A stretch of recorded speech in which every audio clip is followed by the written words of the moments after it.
नमस्कार दोस्तों, मैं मधु। आज की इस वीडियो में हम बात करेंगे कि कैसे मायावती छोटे दलों से हाथ मिलाकर कैसे खेल बिगाड़ने वाली है उसके बारे में।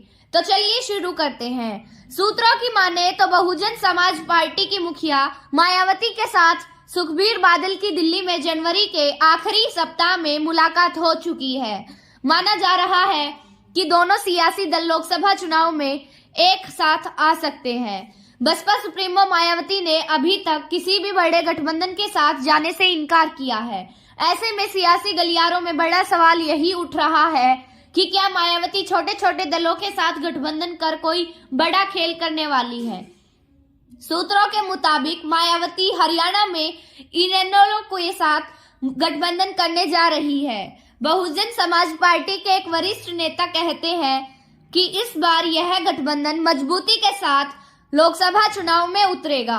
दरअसल 2019 के लोकसभा चुनाव में भी मायावती ने इनेलो से गठबंधन किया था, लेकिन आपसी तकरार के चलते चुनाव से पहले ये गठबंधन टूट गया।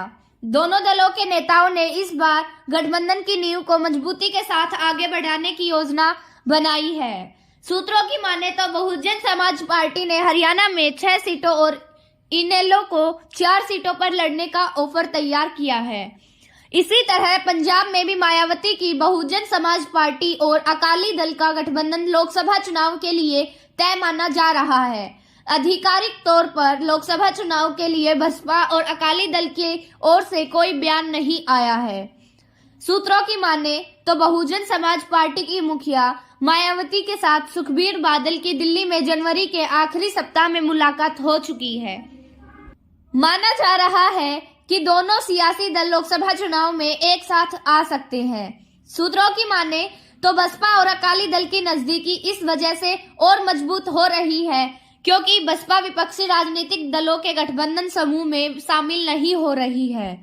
बहुजन समाज पार्टी से जुड़े सूत्रों के मुताबिक मायावती सिर्फ हरियाणा पंजाब में ही इन दलों के साथ गठबंधन में नहीं जाने वाली, बल्कि कुछ अन्य दलों के साथ भी उनका समझौता होगा।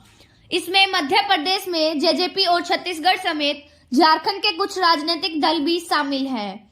दरअसल छोटे दलों के साथ समझौता को लेकर मायावती की अपनी एक अलग रणनीति मानी जा रही है।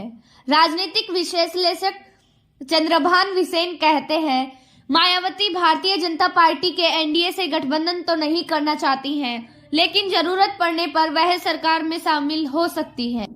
कहते हैं कि मायावती ने ऐसा सार्वजनिक मंचों पर और अपने वक्तव्य में कहा भी यह है कि यही वजह है कि बसपा सुप्रीमो छोटे छोटे दलों के साथ अपनी एक अहम भागीदारी सुनिश्चित करना चाहती है। अगर सभी दल मिलकर कुछ मजबूत नंबरों के साथ चुनाव जीतते हैं तो जरूरत पड़ने पर बसपा के इन दलों का अलायंस महत्वपूर्ण हो सकता है। इसीलिए इन दलों के साथ मिलकर मायावती एनडीए और इंडिया का खेल बिगाड़ने में लगी है।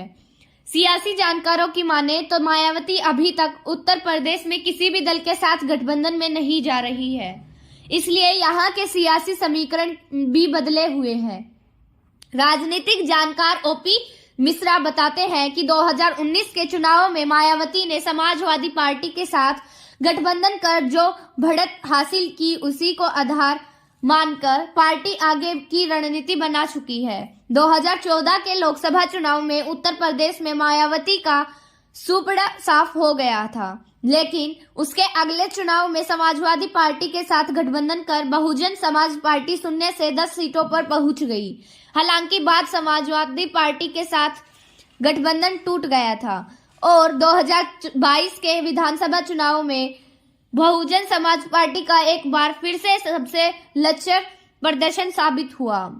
बहुजन समाज पार्टी का वोट प्रतिशत लोकसभा चुनाव में कम नहीं हुआ है। यही वजह है कि मायावती ने किसी भी दल से समझौता न करके खुद अकेले सियासी मैदान में उतरी है। तो दोस्तों, हमारी अगली वीडियो देखने के लिए हमारे चैनल को लाइक एंड सब्सक्राइब कीजिए।